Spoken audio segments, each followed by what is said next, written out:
Pipoca de Pedra. No dia 5 de outubro de 1962, duas das maiores exportações da Inglaterra chegariam de uma vez em solo mundial. A estreia de Love Me Do dos Beatles e, é claro, a estreia de 007 contra o satânico Dr. No, fazendo 60 anos este ano. E é claro, o Pipoca de Pedra que tem este amor pelo 007, inclusive a nossa abertura tem a voz de Luiz Faer Mota, o dublador do meu queridíssimo Pierce Brosnan, já dá pra ver o favoritismo que eu vou ter aqui pra frente. Não poderia ficar sem vangloriar essa saga inteira, que agora no dia 8 de abril de 2022 chega com seus 24 primeiros filmes na plataforma do Jeff Bezos, o Amazon Prime Video. Portanto, eu estou aqui para te ajudar a maratonar estes filmes da melhor maneira possível.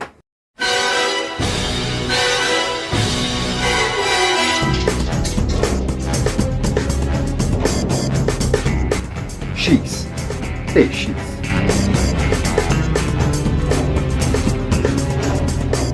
Para começar a falar de James Bond, a gente tem que falar de seu criador primeiro, o Sr. Ian Fleming. Pouca gente sabe, deve estar certo. Pouca gente sabe, mas o 007 não é exclusivo dos cinemas, ele veio primeiro dos livros, escrito ali a partir do ano de 1953. O pai dele foi um soldado da Primeira Guerra Mundial, inclusive morreu durante a guerra, e ele foi um dos cabeças ali do serviço de inteligência inglesa na Segunda Guerra Mundial. Inclusive foi dele a ideia de enganar os alemães sobre o desembarque da Normandia, fazendo eles acharem que o desembarque seria em Calais. E várias das questões do desembarque da Normandia, sim, o que o Tom Hanks fez para achar o soldado Ryan, foram bolados pelo Ian Fleming. Quando a guerra acabou, ele acabou se tornando jornalista, trabalhando ali principalmente pela BBC, e com o dinheiro ele acabou comprando uma propriedade, uma ilha que ele havia conhecido na guerra, ali pela região da Jamaica, e lá ele construiu a casa chamada de GoldenEye, em homenagem a uma das operações que ele mesmo bolou na Segunda Guerra Mundial. A Operação GoldenEye ela era para evitar uma invasão de Gibraltar pelos nazistas passando pela Espanha. Casado e tendo um filho a caminho, o Ian Fleming ficava nos meses de janeiro a fevereiro lá nessa casa GoldenEye na Jamaica e se lembrava tanto dos seus tempos de guerra, tanto de um sargento britânico que ele havia conhecido chamado Bill Day, que havia sido inclusive guarda-costas do Winston Churchill ali antes da Segunda Guerra. Fleming começou a unir essa lembrança que ele tinha do Bill Day com alguns escritos que ele tinha da 30ª Unidade de Ataque, que ele havia criado na Segunda Guerra. Com isso, ele fez primeiro um manuscrito, que inclusive tem muito desse manuscrito no filme Comandos de Elite, de 2011, onde o próprio Ian Fleming é interpretado pelo James D'Arcy. Filmão, vale muito a pena ver para entender quem foi o criador do James Bond. Em 1953, ele então pega esse manuscrito, pega as lembranças de Bill Day e a sua obsessão pelo jogo Baccarat, que é um jogo de cartas, e ele cria o livro Cassino Royale, um livrinho de bolso, cerca de 213 páginas, mas que apresentaria para o mundo o agente secreto James Bond. Para criar esse nome, o Ian Fleming ele tinha bolado que queria retratar pelo nome a ideia de uma pessoa totalmente desinteressante, mas que coisas interessantes acontecem ao redor dele. E ele acabou vendo um livro da esposa dele sobre observações de pássaros no Caribe, ou seja, não havia coisa mais chata para se analisar. E o autor deste livro se chamava James Bond, foi dali que ele tirou o nome do personagem. Fleming não gostou tanto do sucesso de Cassino Royale, mesmo assim mostrou para um amigo que levou o livro até uma editora e com a ajuda de seu irmão Peter, que também era um ex-soldado e escritor, o livro foi publicado. E a Fleming acabou tomando gosto e todo ano, entre janeiro e fevereiro, ele ia para a casa GoldenEye e escrevia um pouco sobre o agente secreto James Bond do MI6. Com isso ele escreveu 12 livros e 2 coletâneas de contos, alguns deles sendo publicados póstumamente. Apenas 2 anos depois da publicação do livro, em 1954, Bond seria adaptado pela primeira vez para as telinhas, desta vez na série Clímax, um episódio chamado Cassino Royale, de mais ou menos 1 hora, onde adaptaria parcialmente ali a história do livro, com várias adaptações. Inclusive, neste episódio, Bond seria um agente americano e não britânico, como nos livros de Fleming. A versão original colorida desse filme, inclusive, se encontra perdida até hoje. Somente em 1981 acharam uma cópia preta e branca que dá para ver que a qualidade não era lá essas coisas. Na ocasião, James Bond foi interpretado pelo ator Barry Nelson. No ano de 1958, James Bond começa a ser adaptado também para a rádio e para os quadrinhos. Inclusive, ele ganharia uma grande expansão do seu universo na rádio e nos quadrinhos chegaria a ser publicado pela Marvel e pela Dark Horse nos anos 80. Chegamos então em 1961 com os caras Albert Broccoli e Harry Saltzman, que se unem para comprar os direitos de adaptação dos livros de Ian Fleming. Eles conseguem comprar praticamente todos, menos Cassino Royale e Thunderball, que estavam com alguns processos judiciais, já que Ian Fleming queria transformar eles em filme, fez o roteiro, o roteiro não foi pra frente e com o roteiro ele transformou em livro. Só que as pessoas que escreveram o roteiro junto com ele pediam parte dos direitos autorais e isso engavetou várias produções, principalmente o senhor Kevin McClory, que a gente vai falar bastante aqui no vídeo, que foi o cara que ajudou Ian Fleming a escrever o Thunderball. Enfim, em 1961, o Broccoli e os Saltzman estavam tentando juntar fundos para fazer o primeiro filme do James Bond, e eles conseguem quando o presidente americano, o JFK, né, o Kennedy, fala publicamente que o livro preferido dele é From Russia with Love, ou Moscou contra 007. As vendas do livro aumentam e assim consegue dinheiro para fazer seu primeiro filme, 007 contra o satânico Dr. No. Bond. James Bond. Alto, moreno, de olhos penetrantes, viril, porte atlético, sedutor e com idade entre 30 e 40 anos. Apreciador de vodka martini, lutador de esgrima e um exímio atirador com licença para matar. Essa era a definição que Ian Fleming tinha dado para o agente secreto James Bond, que misturava muito do que ele era, do que ele queria ser e do cantor Hogan Carmichael, que era um grande ídolo de Ian Fleming ali nos anos 60. Porém, a esposa de Albert Broccoli tinha uma ideia completamente diferente e bateu o pé na contratação de um novato chamado Sean Connery. Ele era bruto, rústico e ainda por cima escocês, o que fez Ian Fleming ficar uma fera quando veio a escolha.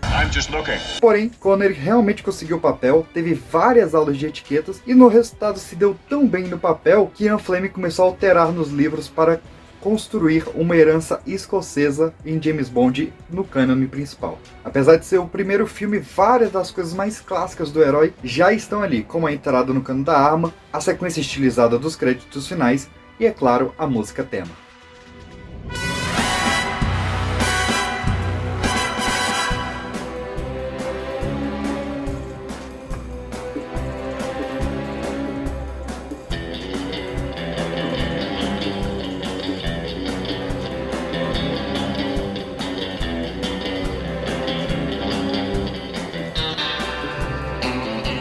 A música tema é um caso totalmente à parte que daria um vídeo completamente separado, mas vale dizer que existe uma briga judicial até hoje para saber se foi Monty Norman ou John Barry que realmente compôs o tema de 007. Bem, não se engane que por ser o primeiro filme de 1962 você vai achar um filme chato, não. Satânico Dr. No é um filme completamente atual, tá, não completamente atual, mas bastante atual, um filme divertidíssimo e vale principalmente pela cena de Ursula Andress.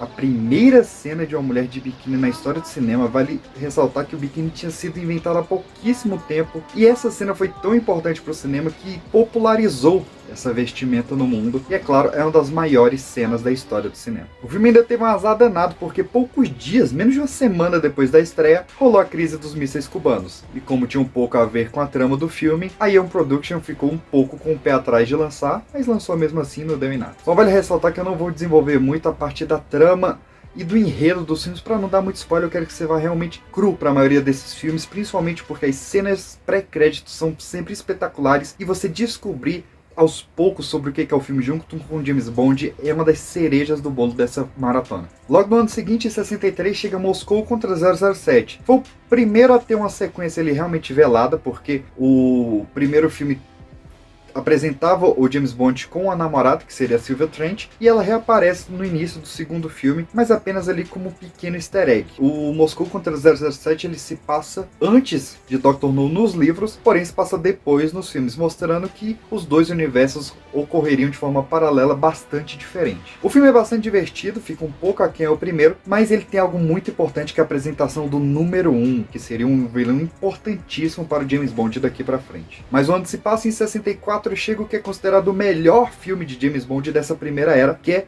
007 contra Goldfinger. Terence Young sai um pouco da direção e dá aula para Guy Hamilton, um dos melhores diretores de 007 dessa primeira década. Do you expect me to talk?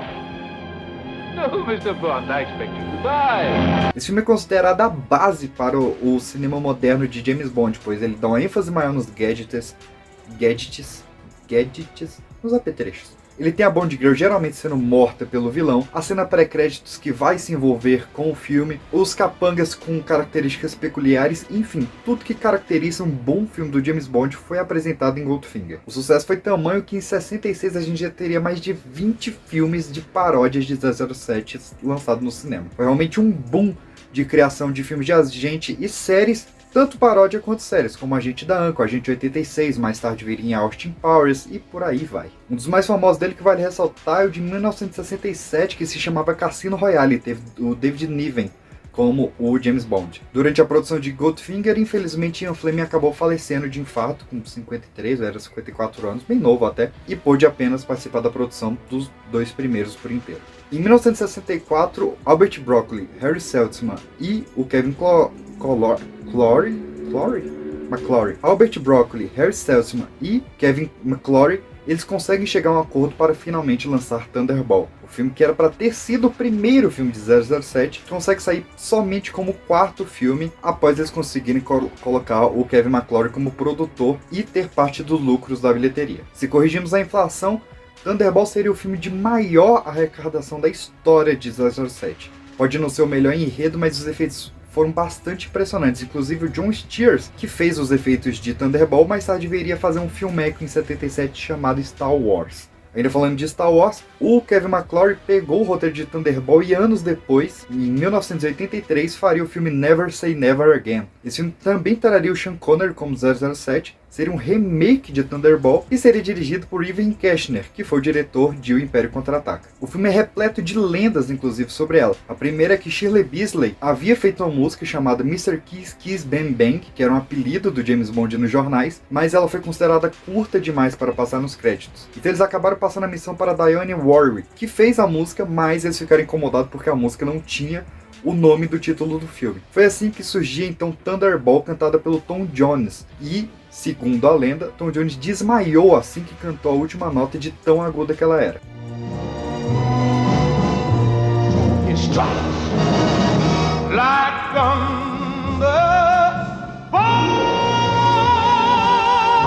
like thunder. Outra lenda diz que Johnny Cash enviou uma música chamada Thunderball para ser colocada no filme, porém ela foi descartada. Tem muita coragem para descartar uma música do Johnny Cash, viu? Passando então para o 5º filme, em 1967, com Sean Connery, não. Com James Bond Só Se Vive Duas Vezes. Aqui a gente começa a distanciar ainda mais dos livros, ainda mais porque este filme também era para ser depois de A Serviço de Vossa Majestade, que seria o próximo filme, mas por questões de clima, onde o próximo teria que ser gravado na neve, esse foi gravado antes com o Sean Connery. Para adaptar então esse roteiro, chamaram Roald Dahl, que era um grande amigo de Ian Fleming quando vivo, e tinha escrito um livro um pouco famoso chamado A Fantástica Fábrica de Chocolates. Se tem um grande motivo para você colocar com James Bond Só Se Vive Duas Vezes na sua maratona, é Donald Pleasence. A gente tinha falado um pouco aqui sobre o número 1, que é o chefão da Spectre, cara de rosto deformado que fica alisando um gato branco, e agora ele realmente dá as caras por um dos maiores atores de Hollywood, que inclusive ia fazer o Dr. Loomis na série Halloween anos depois. O Blofeld de Donald Pleasence não só é um dos maiores vilões de 007, como é um dos maiores vilões da história do cinema, e esse visual ficou marcado para sempre, inclusive é o que eles usam na paródia do Austin Powers. Para a música tema, tentaram trazer nada menos do que Frank Sinatra, porém ele recusou, mas sua filha Nancy Sinatra aceitou. E ela não só aceitou, como estava tão nervosa que precisou de 25 takes até acertar a música. No entanto, nem tudo são flores. Ao final do filme, Sean Connery se despede do personagem, achando que já deu seu tempo de interpretar James Bond. Enquanto Connery se despedia e começava a busca pelo novo James Bond, aconteceu algo engraçado lá nos livros, porque começou a ser lançado uma coletânea de contos chamada As Aventuras de James Bond Jr., que não contava sobre o Bond pequeno nem seu filho, mas seu sobrinho. E esses livros foram assinados por R.D. Mascott.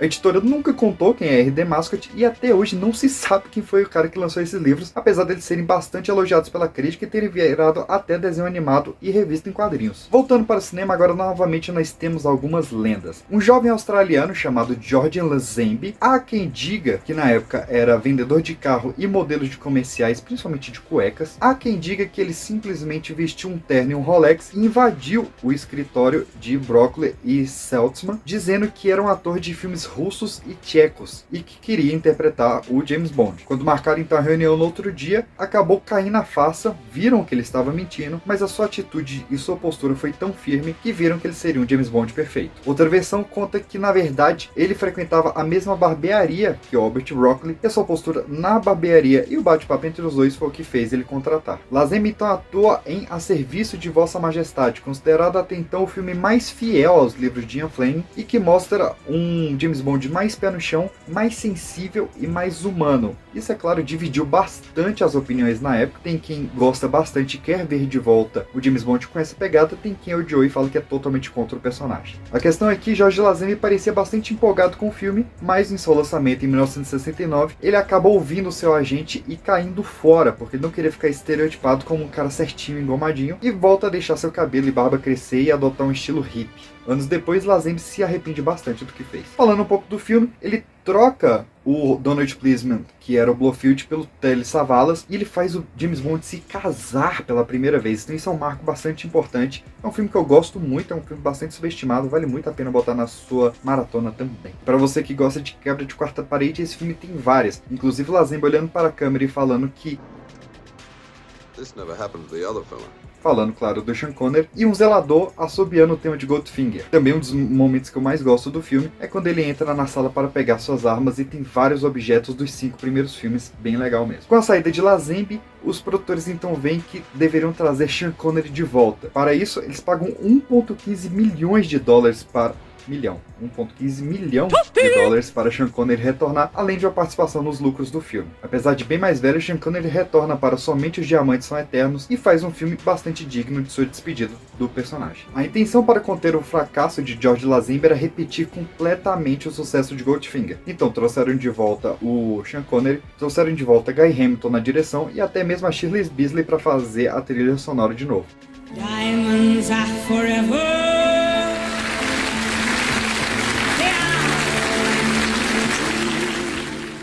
Porém, o grande problema do filme foi cabelo. Em uma cena de luta no elevador, um dos dublês acabou arrancando a peruca do Sean Connery, que deixou ele bastante chateado. Uma das maiores críticas do filme foi que a roupagem agora do vilão Blofeld tinha cabelo, e originalmente ele era careca. E outra questão se deve a Louise Maxwell, que interpreta a senhorita Moneypenny, a secretária do chefe do James Bond, que sempre tem ali uma tensão amorosa com ele, e que ela havia tingido os cabelos antes da gravação. Isso fez com que o Guy Hamilton, o diretor, botasse nela um uniforme policial só para usar um chapeuzinho e esconder essa bagunça que ela fez. Quando ele se aposentaria de vez no papel e começaria então uma nova busca pelo 007. Broccoli e Seltzman então decidiram contratar um cara que jogava com eles e que havia sido pensado para interpretar o James Bond lá em 62, um jovem chamado Roger Moore. Roger Moore fez 7 filmes de James Bond e é considerado uma saga controversa, meio que ame ou odeie. Principalmente porque os filmes de Moore são bastante pretensiosos, galhofas e oportunistas. Parece até que eu não gosto dos filmes, mas vamos destrinchar isso um pouquinho aqui. O primeiro filme foi Viva e Deixe Morrer, o filme que tem a trilha sonora que eu mais gosto, porque foi composta por Paul e Linda McCartney. So live and let die.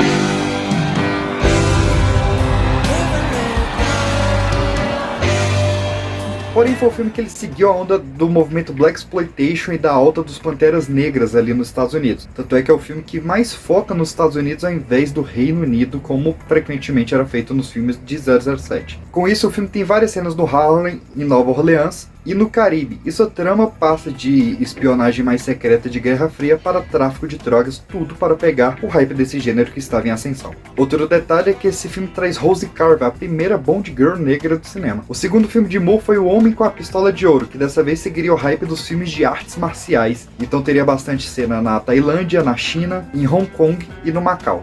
Esse filme também marca a quebra da parceria entre o Albert Broccoli e o Harry Seltzman e a saída do Guy Hamilton da direção dos filmes. Apesar de ser bastante criticado e ter uma baixa bilheteria, se tem algo que vale assistir esse filme é o Christopher Lee como vilão, que está impecável. O terceiro filme de Moore foi O Espião que Me Amava, que curiosamente seguiu o hype de Tubarão, que é considerado o primeiro blockbuster da história do cinema. Para isso, seria criado para 007 o capanga perfeito chamado de Jaws, um vilão que teria uma arcada dentária de dentes de aço, podendo mastigar qualquer coisa.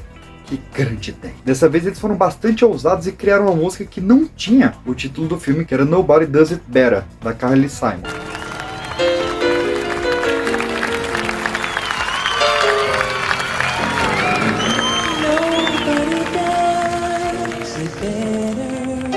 Porém, a música foi um sucesso tão grande que ela é uma das músicas mais usadas em filmes até hoje. Inclusive, ela tocou no Sr. e Sra. Smith, no Encontros e Desencontros e até mesmo em Bridget Jones. Curiosamente, após os créditos aparecia: James Bond irá retornar em Apenas para os Seus Olhos. Mas, em 1977, sairia um filme chamado Star Wars, que levaria James Bond para outro lugar. Havia um livro de Ian Fleming perfeito para este momento, que era 007 contra o Foguete da Morte, na época que Fleming estava mais na onda fantasiosa ali do James Bond. Porém, não imagine que a viagem de James Bond é somente para o espaço, já que esse filme marca um momento único da história do cinema, onde James Bond vai passear de bondinho no Pão de Açúcar e o Jaws vai corroer o cabo de aço do bondinho. Como um bom filme de James Bond, esse também tem várias lendas, incluindo que ele existe uma versão com Orson Welles interpretando o personagem Drax e que Steven Spielberg recusou dirigir esse filme quando viu o roteiro. Ainda falando no Brasil, quase tivemos uma Bond Girl brasileira nesse filme, pois a Adele Fátima, a estrela da porno chanchada da época da ditadura, chegou a participar do material de divulgação de algumas filmagens do filme. Porém, suas cenas foram recortadas quando a esposa de Roger Moore espalhou nos tabloides que ela estaria tendo um caso com o James Bond. Vale ressaltar que esse é o último filme que se baseia em um romance do Ian Fleming. Os próximos 4 vão se basear em contos e depois serão filmes completamente inéditos, até chegar à era do Daniel Craig. Chegamos então em Apenas para os Seus Olhos, que mistura o conto desse nome com o conto Rícico. Ele tem um detalhe interessante que é na cena pré-créditos, onde aparece um vilão careca com um gato branco e de cadeira de rodas, que supostamente seria o Blofeld. Porém, na época eles não podiam falar da Spectre nem do Blofeld por conta das questões judiciais com Kevin McClory. E é só isso que tem de interessante nesse filme mesmo. Tá, a trilha é do Bill Conti e é a primeira vez que a cantora da trilha, que era a Sheena Easton, aparece na sequência de créditos. Chegamos então ao penúltimo filme de Roger Moore, que é Octo.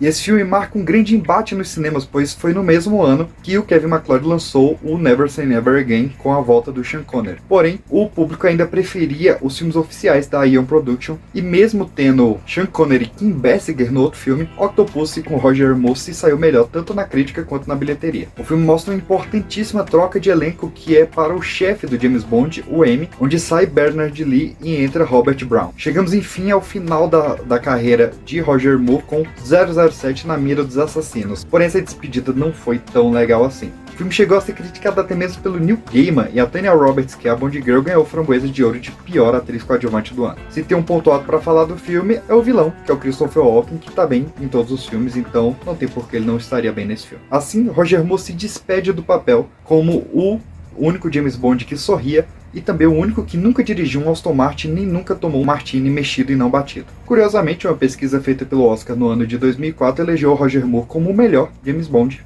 Estava tudo pronto então para finalmente Pierce Brosnan assumir, Pierce que já havia visitado o set de James Bond 2 vezes e era um queridinho ali do Albert Broccoli. Porém, a série onde ele atuava, que era Hamilton Steel, havia encerrado, mas tinha 60 dias para renovar o contrato, e ela decidiu renovar no 59º dia. Portanto, eles tiveram que escolher um novo James Bond para substituir enquanto Pierce Brosnan terminava de gravar a série. Foi feito então um acordo de 3 filmes para o novato Timothy Dalton. Timothy não tinha o charme de Sean Connery, não tinha o intimismo de Lazenby e nem tinha a fineza de Roger Moore. No entanto, seus filmes são considerados os mais fiéis aos livros e com certeza são os mais violentos da franquia. Na ocasião, ele interpretou 007 Marcado para Morrer e 007 Sem Licença para Matar. Algo engraçado é que o Licença para Matar ele era para ser chamado de licença revogada, porém, nas exibições teste viram que mais da metade do público não sabia o que revogada significava. Além de ser o último filme de Dalton, ele marca a despedida de várias pessoas. Robert Brown sai do papel de M, Caroline Bliss sai do papel de Ronnie Penny, Richard Maybaum, que havia escrito todos os roteiros desde Dr. No, também sai da franquia, assim como Maurice Bender, que tinha feito todos os designs das aberturas, e Albert Broccoli, que viria a falecer em 1991 e não viu o próximo filme ser lançado. Chegamos então ao penúltimo e meu favorito 007, que é Pierce Brosnan. Correu um hiato de 6 anos até que Pierce conseguisse finalmente atuar em 007 contra GoldenEye. Além da troca do agente, uma das coisas mais importantes desse filme foi a troca de M, que era o chefe do James Bond, por uma chefe mulher, interpretada por Julia Dent, inspirada em Stella Hamilton, que foi realmente chefe do MI5 durante o ano de 92 até 96. O filme marca a introdução do CGI na franquia de 007 e tem uma das melhores músicas, que é escrita por Bono Vox e The Edge e cantada pela Tina Turner. GoldenEye, I found his weakness. GoldenEye, he'll do what I please.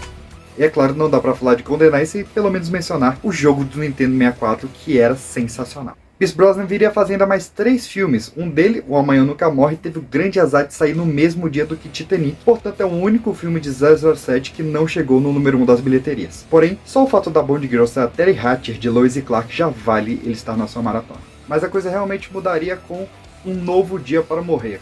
O filme que trouxe a Bond Girl mais famosa, ame-a ou odeia, mas Halle Berry como Jinx é com certeza mais lembrada, inclusive foi a única que quase ganhou um spin-off próprio dela. O filme é uma grande homenagem que vai desde Jinx, interpretado pela Halle Berry, refazendo a cena da praia lá do primeiro filme, como inúmeras homenagens, desde apetrechos dos outros filmes que aparecem durante todo o longa, até frases que remetem aos títulos, como falar que os diamantes são mesmo eternos e dizer que o Bond está usando o 20º Rolex dele. Outra coisa fantástica no filme é o elenco, já que a gente tem John Cleese como M, maravilhoso, Michael Madsen, que é difícil ver ele em um filme que não seja do Tarantino, e a incrível Rosamund Pike, que tá aí hoje ganhando todo uma atriz inacreditável também. Uma participação que já não foi tão querida é a de Madonna, que era meio com a tentativa ali da artista que canta a música do filme aparecer e ser quem fala Bond, James Bond. Porém, não colou muito bem, e a música de Madonna, curiosamente, foi indicada ao Globo de Ouro e ao Framboesa de Ouro. I'm gonna wake up, yes and no, I'm gonna kiss some part of... O pessoal tava meio indeciso naquele ano. A atenção pro filme era tanta, a expectativa de bilheteria foi tamanha e alcançada, que o filme teve 20 empresas apresentando merchandising no filme. A mais bizarra fica a cargo das Bond Barbies. Pierce Brosnan então se despede, principalmente após o caso do atentado de 11 de setembro, onde viram que teria que mudar realmente tudo ali, trazer uma nova roupagem. Os filmes de ação estavam mudando, principalmente nas séries, com outros JBs, como Jack Bauer e Jason Bourne. Né? Todos são JB. James Bond, Jack Bauer, Jason Bourne. Foi boa essa, vai. Foi então que em 2005 os fãs foram pegos de surpresa quando anunciaram Daniel Craig, um James Bond baixinho, loiro, carrancudo e mais, que iria adaptar finalmente Cassino Royale, o primeiro livro de Ian Fleming, e iria rebutar toda a franquia, mostrar um início de James Bond. Com Eva Green e Michael Mixon, o filme curiosamente deu muito certo. É um filmaço e fez muito respeito a toda a obra do Ian Fleming, é claro, a todo o legado de 20 filmes que ele teria que carregar nas costas. O filme realmente é um grande reboot, ele traz do James Bond antes de adquirir o seu 00, né, a sua licença para matar. Eu nem expliquei isso no início, né, mas 007, 00 vem de licença para matar e 7 porque ele é o 7º cara dessa...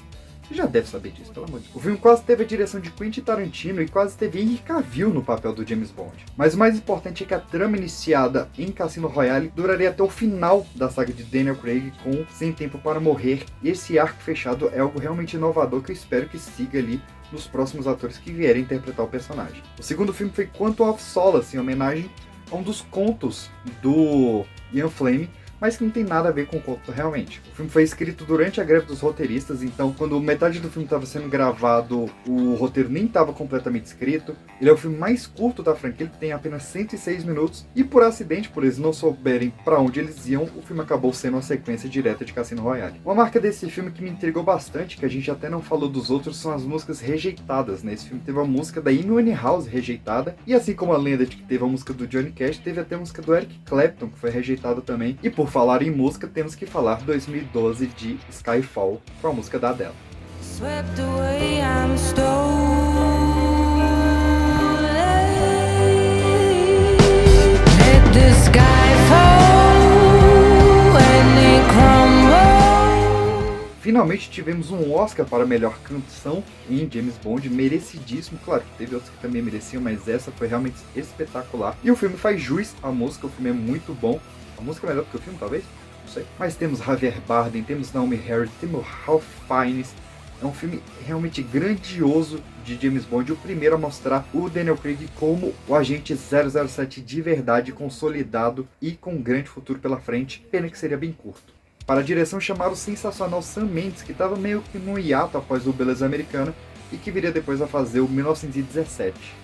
Ao assistir tanto o Quantum of Solace quanto o Skyfall, preste bastante atenção nas cenas de abertura, pois ambas demoraram mais de 2 meses para ser gravadas. Bem, em 2012 temos um fator bastante importante, que é a morte de Kevin McClory, o cara que segurava ali os direitos do Thunderball onde foi apresentado tanto a Spectre quanto o Blofeld. Com a morte dele, finalmente a EO Production pode abordar esses dois aspectos, e ela aborda tanto que o nome do filme é 007 contra a Spectre. Para interpretar o vilão, eles queriam um dos caras que mais bem interpretou vilão no cinema moderno, ou Gary Oldman, que acabou não podendo participar, ou Christopher Waltz, que vinha ali de Bastardos Inglórios e Django Livre apenas. Os produtores estavam tão empolgados com o filme que esse acabou sendo o filme mais caro da história de James Bond, custando 300 milhões de dólares para ser feito. Além de ter várias locações e efeitos bastante práticos para o filme ficar realmente perfeito, ele ainda teve uma música sensacional do Sam Smith, que veio também a ganhar o Oscar de melhor canção original.